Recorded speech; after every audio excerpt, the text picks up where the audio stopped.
airfield. Today you will learn to fly the Mig-29 Mig-29. Your first exercise is a simple training flight.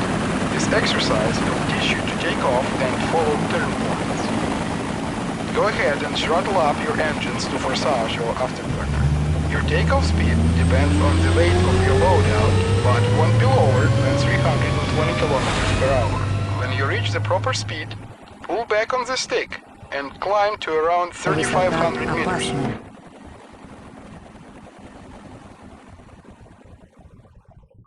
Turn point information is displayed on the HUD. The caret at the top shows the direction to the next turn point number, distance to turn point, and instructions are shown in the lower left corner of the HUD.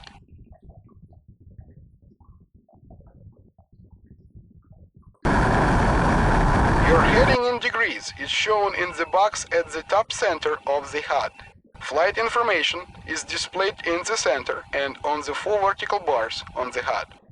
The watermark shows your orientation relative to the ground. The numbers in the pitch ladder indicate the angle of your MIG's nose. Numbers with solid lines indicate pitch above your current position. Numbers with dashed lines indicate pitch below your current position. The small circle is the flight path indicator, which shows the point where the aircraft will travel.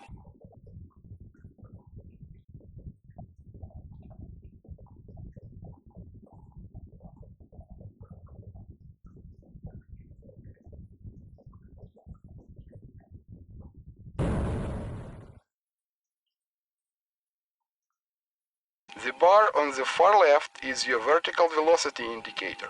This shows how fast your altitude is changing in meters per second. The next bar shows your altitude above ground level in meters. The next bar, just to the right of the center, is your calibrated air speed in kilometers per hour. Next to that is your angle of attack indicator. Additional information is indicated by the red letters at the lower right corner of the screen. G and F indicate the landing gear and flaps are down. B indicates that your brakes are on, and R shows that the radar is turned on. The numbers show the percentage output of each engine. There are some things you need to keep in mind as you fly.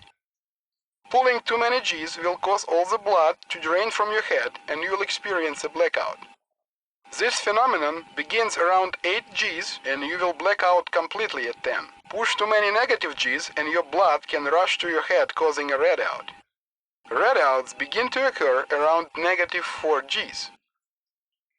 Either one of these will cause you to lose consciousness and to lose control of the airplane.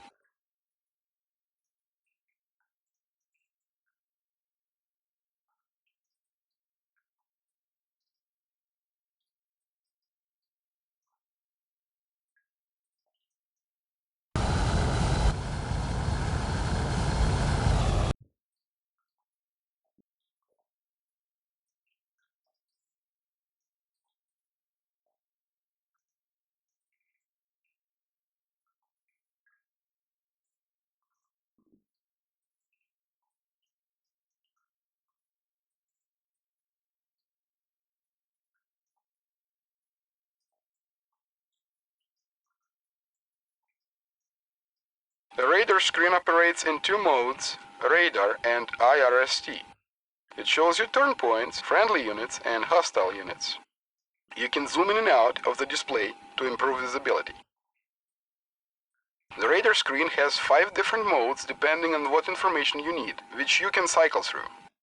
Generally, the radar screen provides navigational information, in addition to specific combat information. The target information displayed depends on the mode you're in. The infrared search and track mode allows you to track targets based on the heat signature of the engines. This gives you the ability to engage air targets without turning on your radar. Note that the effective range of the IRST is only half that of radar.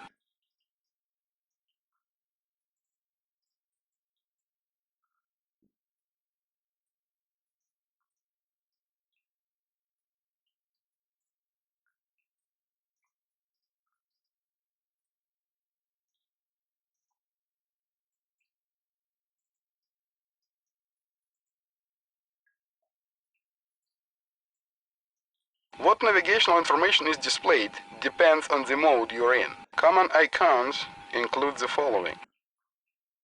Your first turn point is represented by a star.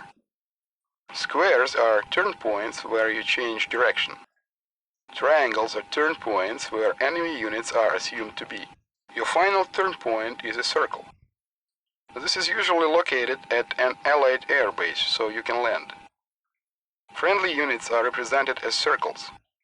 Enemy units are represented as triangles.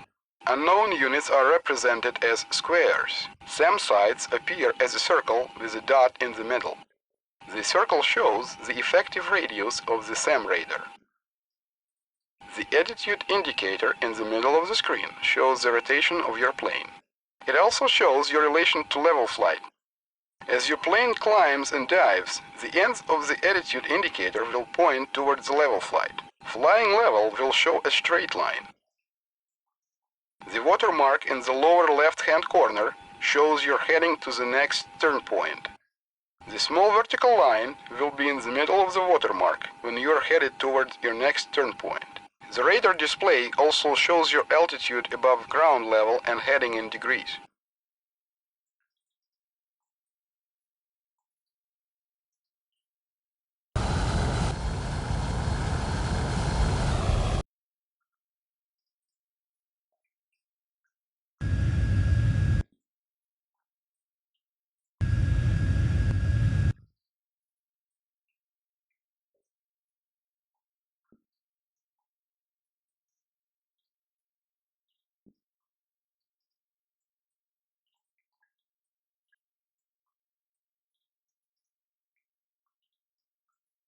Continue to your next turn point.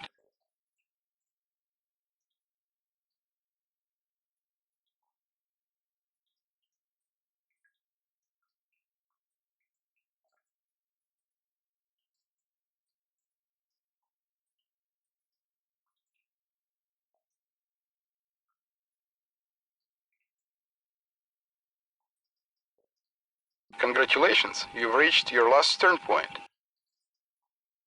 You have satisfactorily completed the first training mission. Next training mission teaches you to land the plane.